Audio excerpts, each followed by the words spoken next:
Hi, my name is Theo Plass, and this is my final project for Analog Electronics Lab. It is an envelope follower into a distortion circuit where essentially when I play loud enough, the distortion will activate. When I play quietly, it won't activate.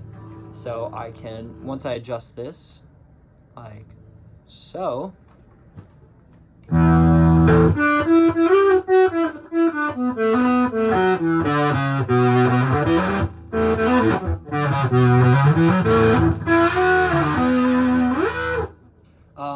as you heard there, it essentially creates this form of attack that's really interesting to play with.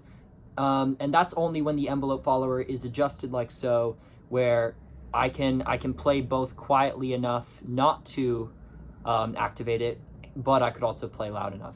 Essentially, to clarify, I can turn this potentiometer all the way like so, and now it will never activate. I will never be able to play a signal that's loud enough for the distortion to go, so I can play.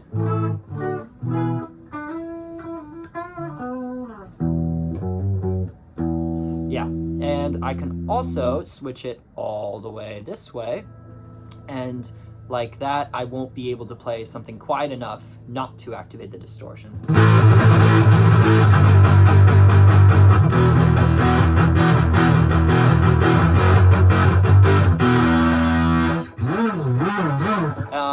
Like even if I play something,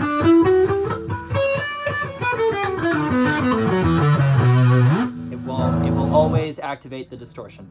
But if I find the sweet spot in between, which you guys can also see from here, that blue light is the LED always on. When it's on, the envelope follower is not activated. When it's off, it is. But I can turn it like so for it to be easier to see.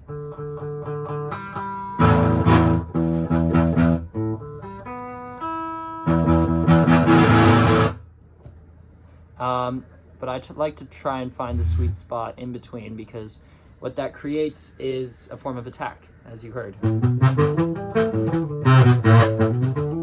That's not quite the sweet spot.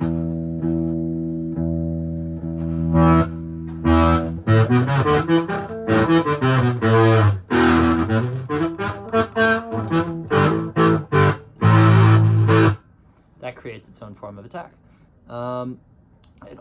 It's used with two 9-volt batteries that have their own inputs, but I want to switch that to a DC input once I switch this to a perf board.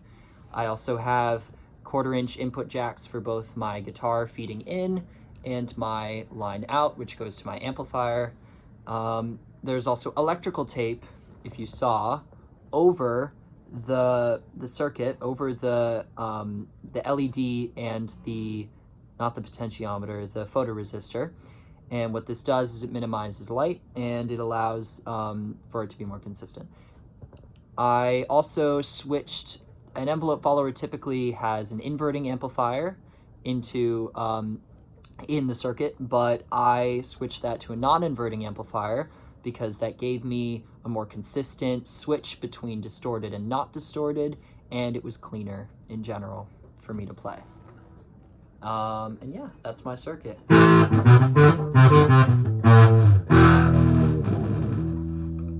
I love playing with the attack because I was not too sure that I was not sure at all that I was gonna be able to create this.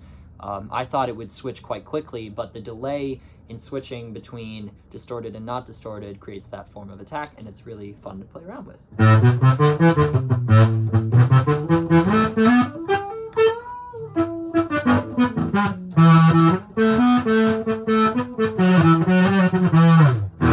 It almost sounds like a horn. I almost get this resonance as well with it.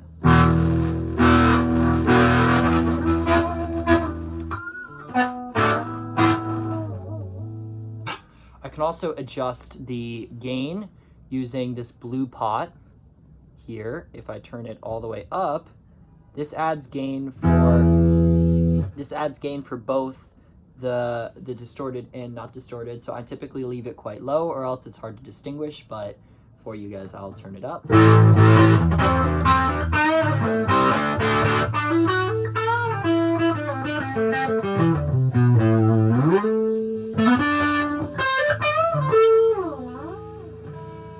And yeah, I can also turn it way down. But as you heard, even here, you can hear some static. It adds distortion, or adds a lot of gain for the clean part of it too, when the envelope follower is not activated. So.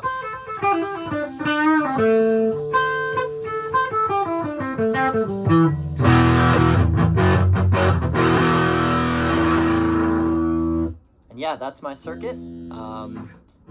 Yeah, I hope you enjoyed. Thank you.